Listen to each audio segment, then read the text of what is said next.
IVM.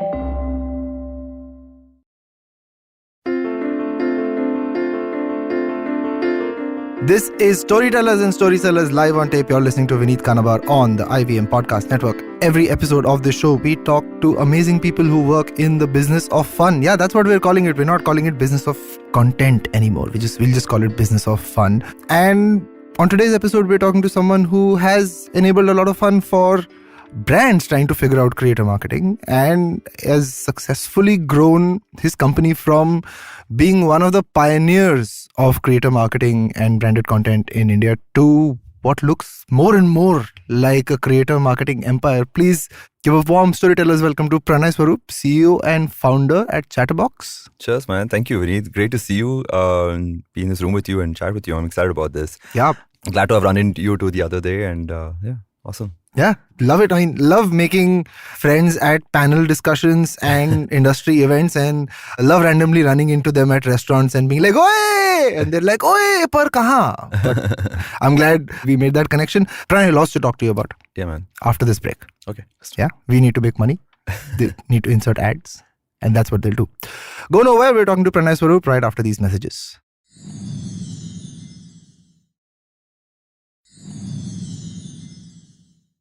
Pranay Swarup, welcome to the show once again. I remember ChtrBox being one of the most talked about influencer marketing, creator marketing companies way back when. I remember you doing some amazing work with large clients in India, PNGs and the HULs of the world. I remember you being one of the smartest people talking about this space when there wasn't so much focus on it, right? This is still like 2016, 2017, very early days.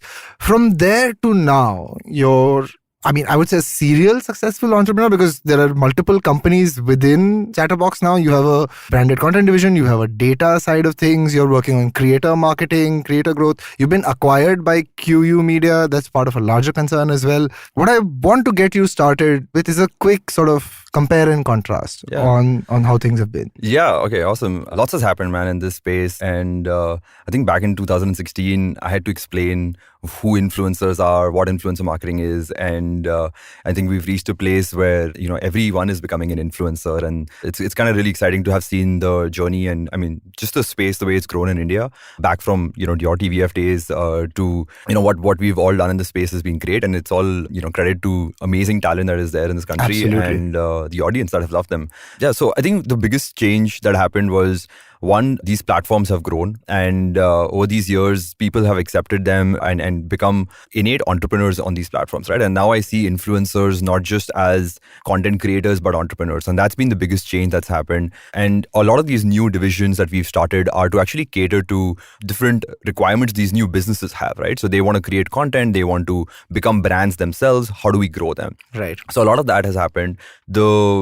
I guess that's the biggest change that's happened. And the medium has changed. What kind of content work has changed. And that's always going to constantly change. Right. We keep saying that, platforms will come and go. And we've seen that, right? From TikTok coming in, doing so much for the creator space and then getting banned. But from there to now, the talent stays, right? And if you're good, you'll find your voice somewhere. Maybe you'll find only your voice or your video as well.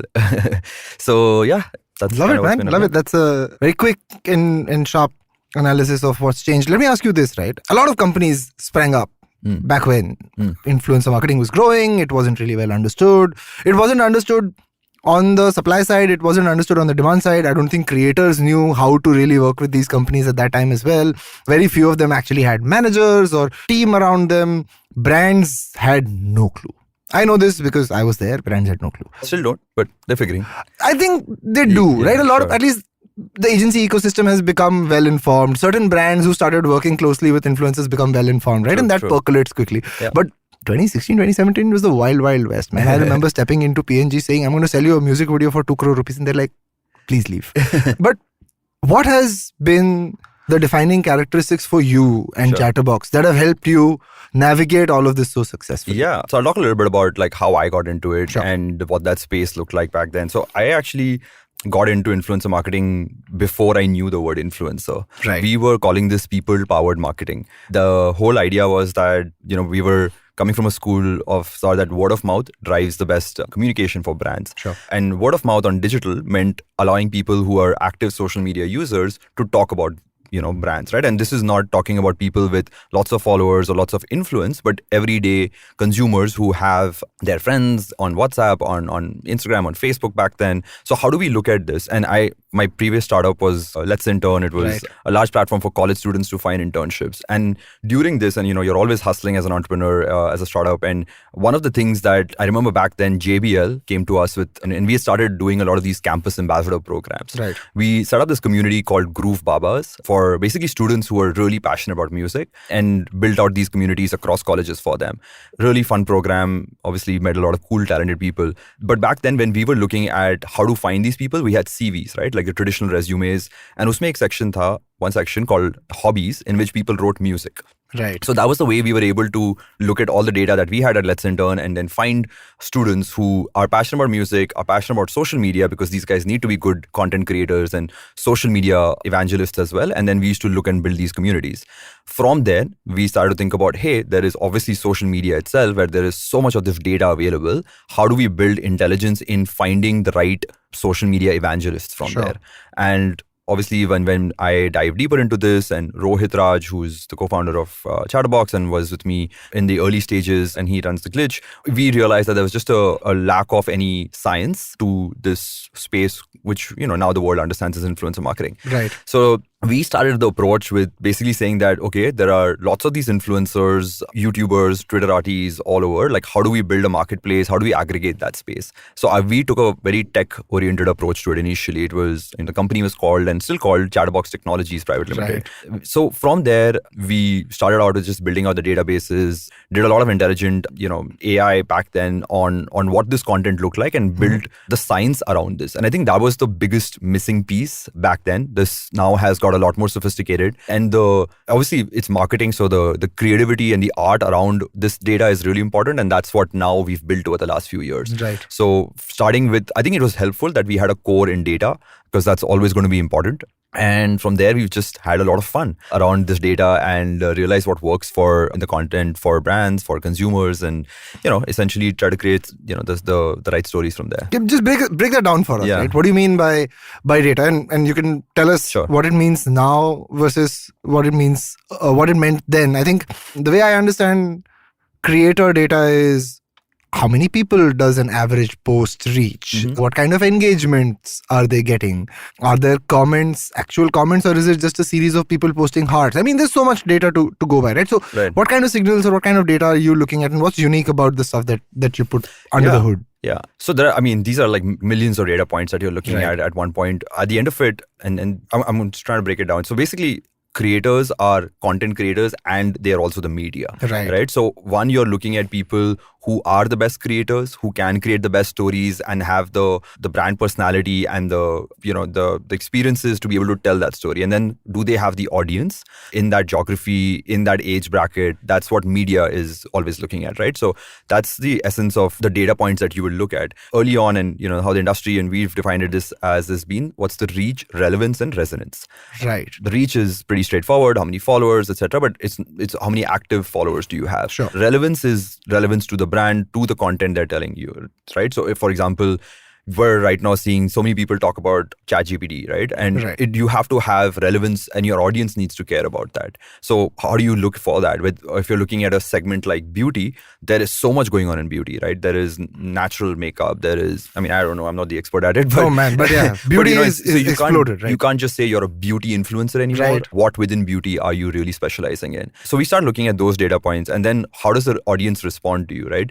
Do they like your content just for you, or for what you're telling them about the brand, right? And do they actually go and purchase products after that? That entire funnel is what we keep consistently monitoring, and then recognizing from existing campaigns, their past campaigns. The audience was a big one, which was the blank space that people were like, this is a good celebrity, they have lots of followers, but and I remember this back in the day, you would get like a female celebrity, and she had 90% male followers, right? So you're essentially wasting 90% of your budgets there. So how do you look at the right audience, and then market basis that was key. Then there was a big thing around, and still is, there were bots, right?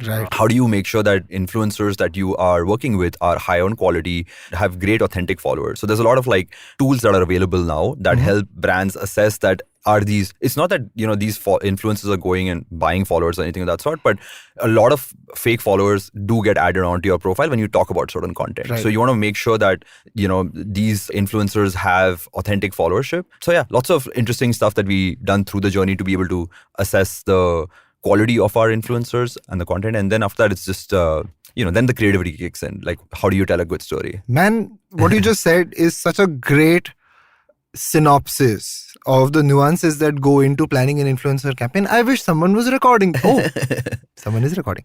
Reach, relevance, resonance. I think that's a great framework. Mm-hmm. And I think it covers all the bases that a marketer needs to keep in mind when selecting the right kind of creator partners to come on board for their campaigns, right? Interesting thought there about fake followers. I mean, I don't know if this is common knowledge. I'm sure it's not common knowledge, but anywhere between 30 to 40% of internet traffic is bots. Yeah. Yeah, it's just the nature of the beast, right? You need crawlers, you have so much tracking that's happening. So weeding that out is also very, very important. I think more and more brands, more and more creators have started to care about this. And I think it's very important that brands keep this in mind when doing this, right? And the classic pitfall of getting a female actress apparently, but getting an actress or a mainstream talent to do this, and then finding out after you spent a wad of cash, 90% fans were male. That's a very interesting pitfall that I'm sure many of my marketer listeners have been at.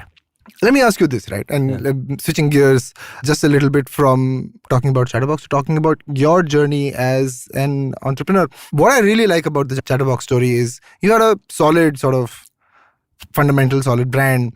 I remember hearing from my friends in the industry saying, hey, have you worked with ChtrBox? You should go check them out, even though we'd never worked together before.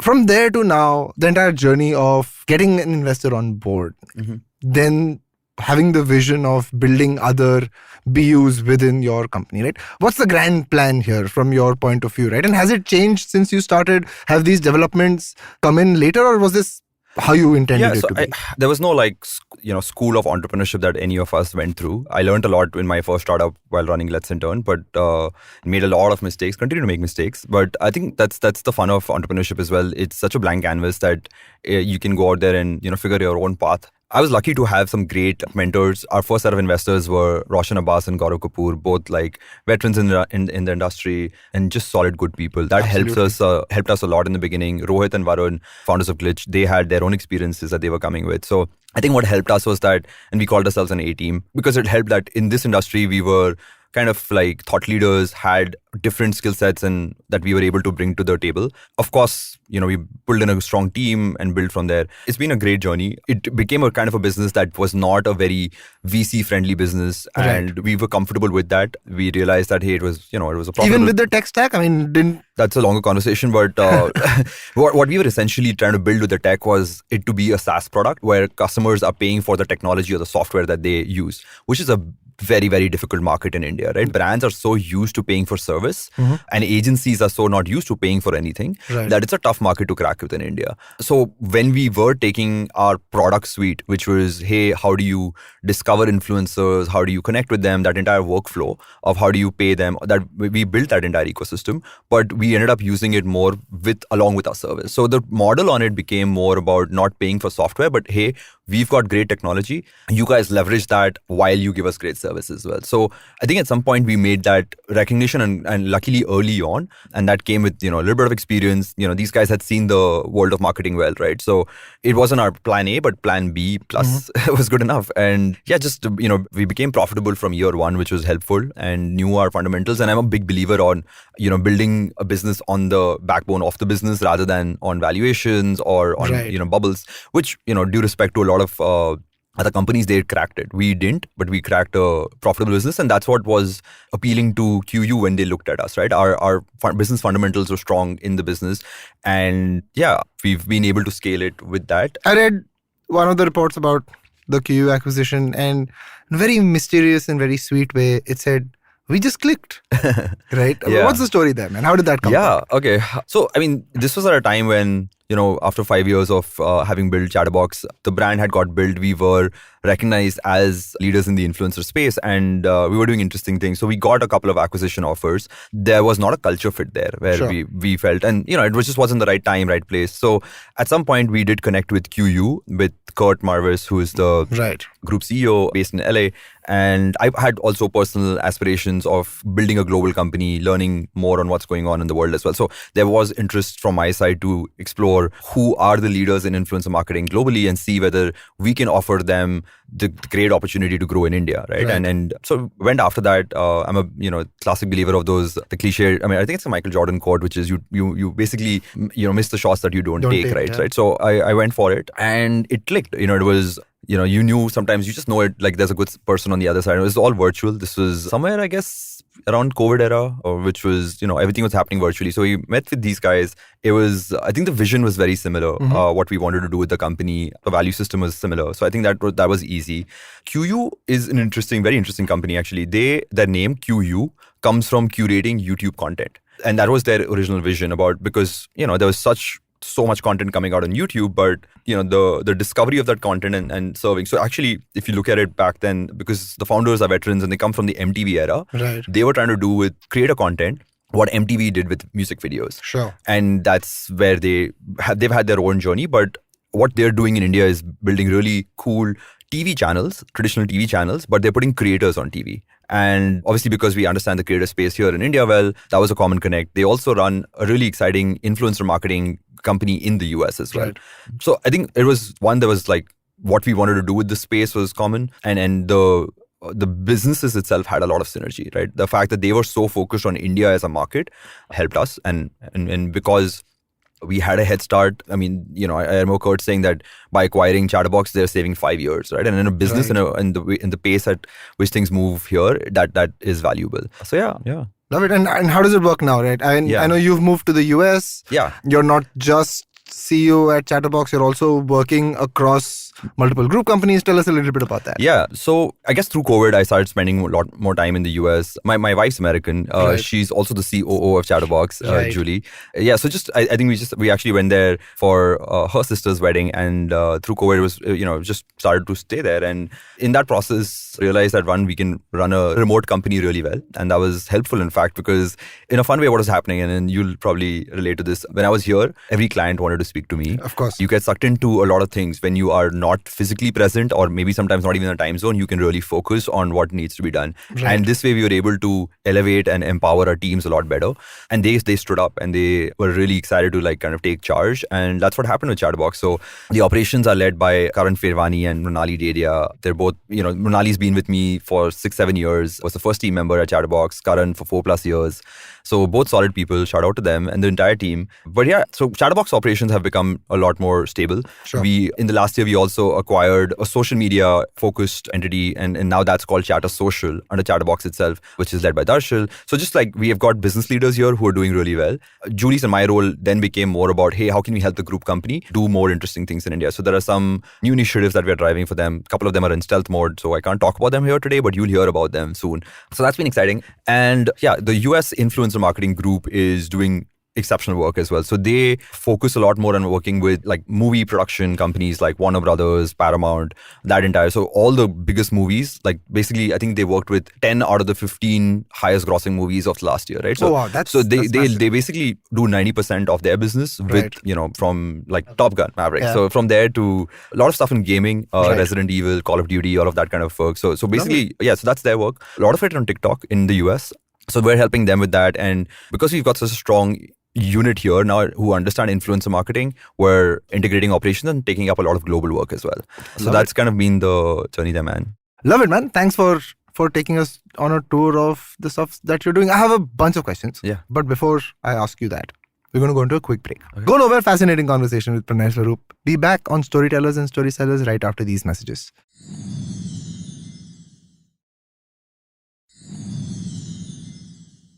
And we're back, Pranay. Glad to see you're still here. Let me ask you this, right? Like I said, a bunch of questions about the business, but I want to ask you something that's always on my mind when I see real life couples working together. Oh, right. Yeah. Plus, yours is a slightly special case as well because you're a multicultural, real life, high power business couple, right? How do you guys make that work? So it's pretty easy actually. I think we joke about the fact that I don't know what couples who are not working together talk about like after a few years, right? So yeah, I mean it's easy. She's the multicultural aspect. I think she's very Indian. She's been here for 10 years, so she's Mumbai. Does she speak Hindi as well now? Some, not. Sure. Not. She understands some. She doesn't speak it, but it's easy. Yeah, I think we are able to stop working when we both are. So it's a rule that if one of us is saying that, hey, I don't feel like working, and it could be 2 p.m. in the afternoon, it could be 2 a.m. because sometimes we are working at 2 a.m. Sure. But you can just sort of respect each other's space because otherwise it's difficult, especially when you're working from home a lot, where work starts and stops. But yeah, I mean, I think we're essentially running this business together, right? And I keep getting you need to have a lot of trust with your co-founders, and obviously since you've chosen this partner, there is high trust and respect. So yeah, and we bring different things to the table, so it's fun. You make it sound so easy. And that's what I'm saying. People are like, how don't you guys have fights? We actually, I mean, of course, every couple does, but we don't fight about work. Funny, right? The fights are always about why did you hang the towel here? It's one of those like random things, right? I know that. But no, man, it's easy. I think you sometimes. If it works, it works. And if it doesn't, it can be really bad. And I think the way we landed into it was, as a pilot, she was taking a sabbatical around our wedding. And at that point, I was like, hey, you are, not working and you are smart and I am running a startup. I can always use help. So, started poaching her brain a little bit. And then she started working with us as a consultant and she liked what we were doing. There was a real important space for someone like her to come in and lead things. So yeah, we've enjoyed it and I can totally see ourselves continuing to work together. Love it. Shout out to Julie. Yeah, sure. Shout out. Let me ask you this, right? Something that has been on my mind for the past few years, to be honest, right? We talked about the creator marketplace as a SaaS product. Mm-hmm. SaaS product. Weird thing to say, but I guess that's the parlance now. I worked on one when I was at Wavemaker. I know Group M has one called Inca. I know anybody who's worth their salt who wants to be data-driven creator marketing has a product like this, right? Mm-hmm. Facebook did one as well. There was a brand creator tool that they'd made.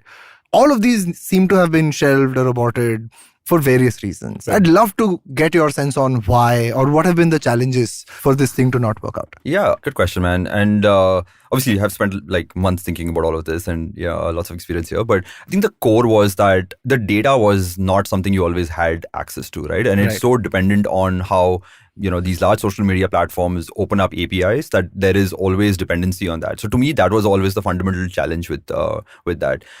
Second, customers cared for data, they do. But like I was mentioning a little earlier, in India, they're not used to paying for these things. So monetizing that and convincing them, in any of these platforms require good amount of investments. Traditional businesses would not sort of grow. They could, but they did find it challenging. So you would have someone have to invest in it. And what happens is with these products is that if there are US-based, products that have, better monetization happening there, they'll be able to build better products in a faster way than you. Sure. So I think I realized at some point that could be a journey which either could grow fast or it would fail. And I didn't want that second option. So we ended up taking the more service-oriented route. Data is still important. So we use a global product integrated with our technology and our data. We're not building any more tech at our end. Right. We stopped doing that about a couple of years ago. So yeah, that's my 2 cents. I mean, is there still hope for this to happen? The promise was the way you can buy a Facebook ad or a YouTube ad today, where the data... Programmatically. Yeah, pretty much programmatically, right? At the click of a button. You could walk in, go into maybe Ads Manager, pick which audiences you want, get a sense of how big that audience is, figure out what kind of creative you want to run, get a sense of how much it costs, and just click an insertion order. Do you think that dream is still alive or it's not going to happen? My thoughts, honestly, are more that if it had to have worked, it would have worked by now. Right. The programmatic works for Instagram because influencer marketing, traditionally ads are served in a non-personalized way. Sure. Influencer marketing has to be personalized for it to work the way it does. Sure. And that you cannot, I think it's difficult you can leverage technology to make it more intelligent, to make it more streamlined, but it is still going to be people dependent. So I feel like it's not going to be as easy to scale that up. I wouldn't, and that's why I chose not to invest more years into building that. But hey, if no one's doing it, then it's a good time to do it because everybody jumps into it. It's not going to work. But yeah, if there are entrepreneurs out there who are still building products, like I'm very happy to give feedback and learnings over there, and keep at it. But I would look at new problems to solve in that space. Sure. Yeah, I think that's a nice way of putting it. Look at new problems to solve in that space. Yeah. One horse has died. Don't beat it. Let me ask you this, man. And as someone who's now running companies out of multiple geographies, what's the difference between how adoption and uptake is in the US for the kind of products that you're doing, that you're building, or kind of services you're offering, versus how it is today, 2023 in India? So things are moving fast. Just in terms of like software and products, like last 3 years have been the fastest growing for Indian SaaS companies. And, a lot of people are betting on the fact that not just like SaaS is going to come out of India, because there are great technology companies here, but adoption is also increasing here, right? Like as the level playing field becomes, one, you would have to, every company, every brand, or every, customer kind of has to level up. So we're seeing that adoption happen here as well. But obviously US and Europe are more mature markets when it comes to what people are willing to pay for all of these things, so that there will be more exciting markets over there. But yeah, overall, the way influencer marketing actually works, I'd say over there and here is not too different. I think there is a larger, from my limited experience, there is more creativity that's allowed in the US, I feel, to creators. Here, it's still somewhere in this is the hashtag, everybody needs to do the same dance step. It's not like almost every influencer content looks like the other influencer content. And I think that's what, when we're looking at and trying to level up as a company and do global world-class level work, what we're wanting to do is make sure that the uniqueness of each creator comes out, because that's when the best story comes out. It's a little difficult to monitor that and to make sure that it comes out right. But I would 100% focus more on that, where like every content should look different. Forget trying to, put it all together, because that's the entire essence of influencer marketing. Yeah, makes sense, man. I think we're still figuring out the best application of it, right? And there's many questions that float around in brand and agency circles about the measurement and ROI that comes from this, right? And of course, when it comes to measurement, everyone wants to fall back on what seems to be the safest option, which is, we have one good idea and we'll make 100 versions of the same good idea, instead of bringing those 100 creators on board, giving them our germ of one good idea and being like, adapt this or make it your own, or do it for your audience the way you do it, even if the brand wasn't present, right? So that, I think, is a steep learning curve that a lot of brands and agencies are working on here. Yeah. Right? But what are your thoughts on measurement and ROI from influencer marketing companies? If you can give us an example of something that really worked, that brought clients back, something that you're really proud of. Yeah, something that we track is basically cost per metric, right? So it starts from cost per reach, cost per click, cost per, everything, right? At the end, fundamental is that there's a certain amount of money being put into influencer marketing. What impact can that drive? So ROI calculation is key across campaigns and also across different influencers, right? To be able to see who is driving the better returns for you. So that's what needs to be done. It's difficult because, we were all and still are all betting on social commerce. It's not taken off the way I think we all expected in the last couple of years. People are still, social commerce being where Instagram or a lot of these other channels will enable purchases within the product itself. I think that becomes, when that happens and starts to happen in a big ways, it's easier to calculate stuff there. Because at the end of it, like, sales matters. But I think what all brands are seeing is, when we've done research, is increase in awareness, affinity, loyalty. A lot of that is really driven strongly by influencers when it's done the right way. And that's key. But yeah, I think I keep getting asked this question that, hey, how should I split if I'm a startup or if I'm a, larger brand as well, how should we spread our budgets across, digital and influencer? And I think my 2 cents on that is, if you are working with very small budgets, then I would not look at influencer marketing today, unless you can get it through connections or your personal contacts. But otherwise, you need to do it at a certain volume for it to be validated. So I'd say anything above spending more than 5 to 10 lakh rupees on a particular campaign with influencers is a good starting point. And then you do pilots. Everything in marketing, you always want to do pilots, A/B test the shit out of. Sorry, I don't know if I'm allowed to say that, but on everything. So that's what we do. Unless there's a very, very strong objective for a brand to aggressively hit metrics for a particular campaign or a launch, the long-term suggestions are always to experiment, get your strategies right, and then build from there when you start seeing the impact on it. Love it, man. I think all very pertinent ways of approaching influencer marketing, especially if your brand is new to this, right? I mean, if you've got a budget worth crores to spend on creators, then it's a completely different story. But a lot of brands, especially startups, want to work with It's the DTC cool brands kids right now who have done so well with influencer marketing. So They really have. Any examples that come to mind? Yeah, I mean, there was the OGs in this, like the Bombay Shaving Company, Boat, who all of these like early on who did it. A lot of like, new age skincare brands who are doing really well in this space. Yeah. Love it, man. Let me ask you this, right? I mean, you've gone from starting this company to now scaling it. You're working with creators all the time. There's definitely a strong tech focus. What seems like you picking up, what in extreme management terms you'd call backward integration, forward integration. Do you ever see yourself or ChtrBox or any of these concerns getting into producing content?